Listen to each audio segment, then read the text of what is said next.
We are living through one of the worst job markets in over a decade. It is becoming ever more difficult for people to find work in 2026. And while everybody is focused on the job market, there's something else that is happening behind the scenes that is even more frightening. And I believe that if you don't understand what's going on, you are going to be set back economically to a point where you can't make that up. And the money that you do bring in is going to be basically worthless. So back in COVID, we had a whiplash job market where initially people were laid off by the hundreds of thousands. But then we had a huge hiring spike, which surpassed the previous hiring that was instilled before the pandemic actually happened. And so we had all this hiring that businesses were doing. And they were doing this because one, they had an influx of customers come to buy their products due to the pandemic. But two, they had stimulus from the government in forms of things like the PPP loan. And so these businesses hired thousands and thousands of people. And they thought consumer spending was still going to be there even when the pandemic was over. But they were wrong.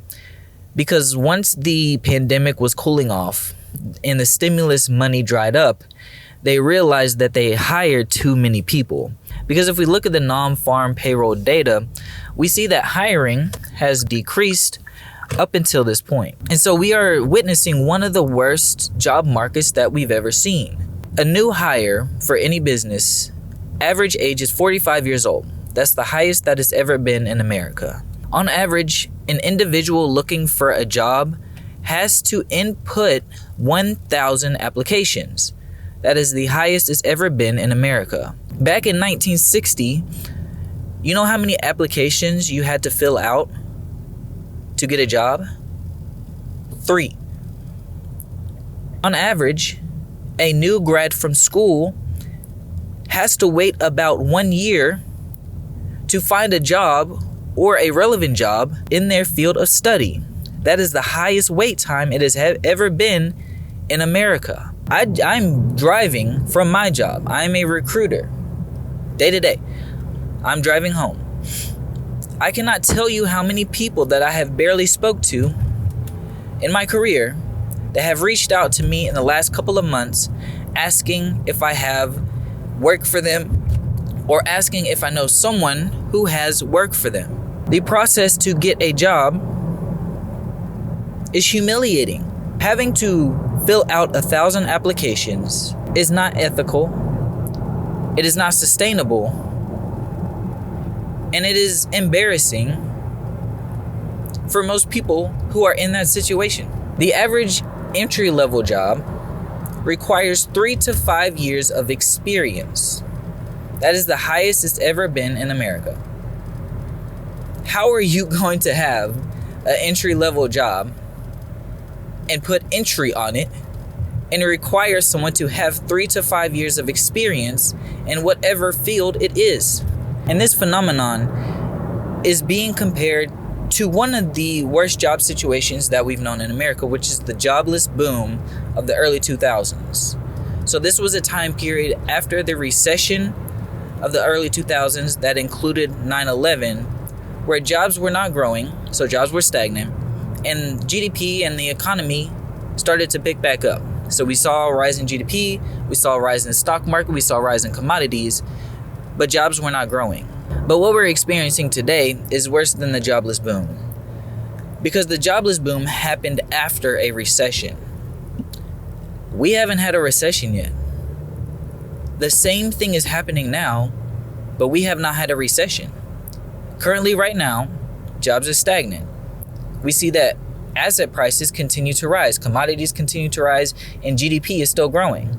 So the top 10% of households who own these assets, who own these commodities, who are investing in AI and automation, are making more and more money, while regular people, the 90% of Americans, cannot invest into assets, into commodities, into AI, because wages are stagnant, because jobs are stagnant, and they can't negotiate to get more money.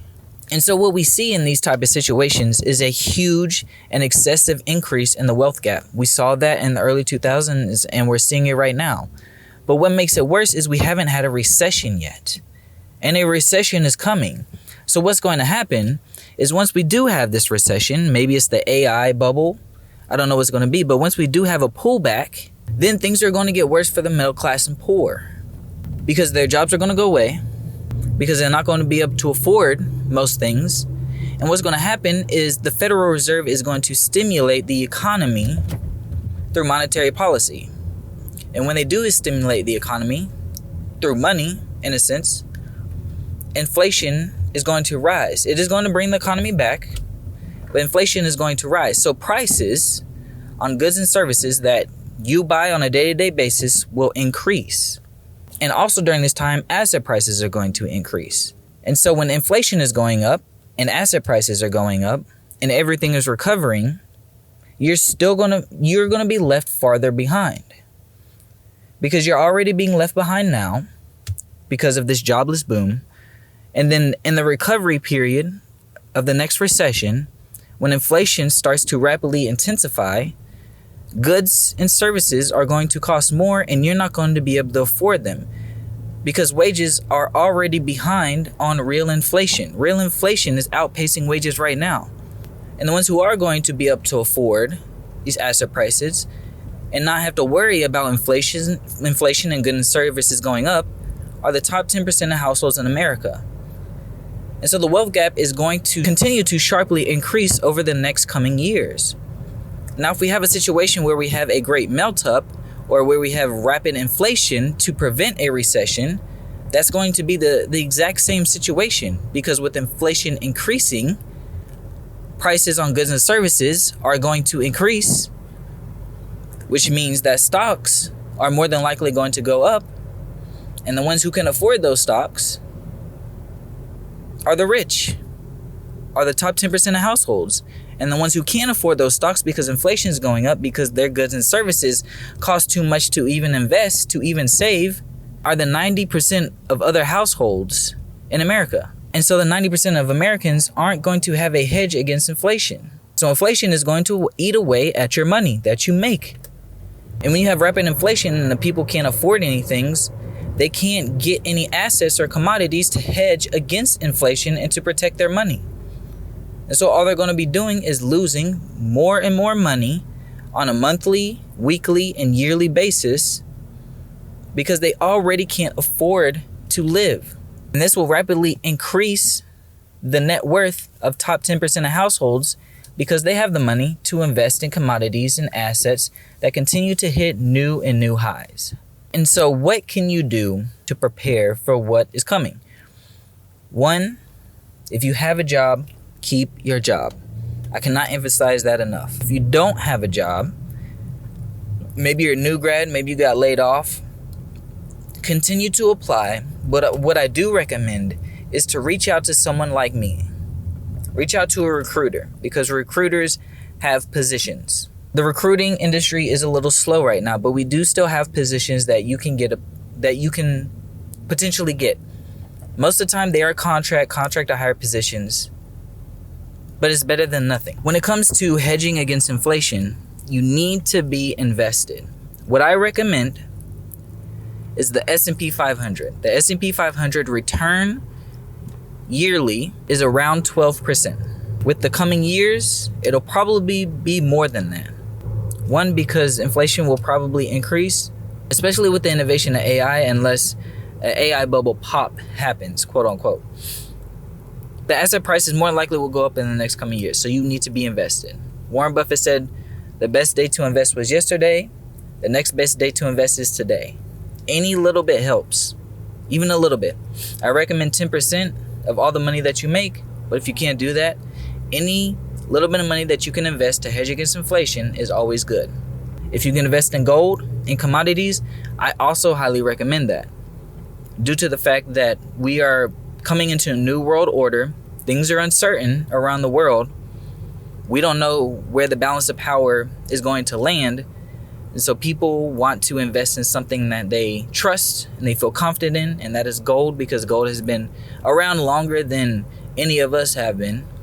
And so gold will continue to set new highs because of the uncertainty of the world right now. So to wrap things up, the job market is stagnant right now, and it's very difficult for people to find jobs.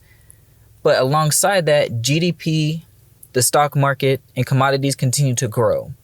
And the top 10% are taking advantage of this. And this dilemma is causing a rapid increase of the wealth gap.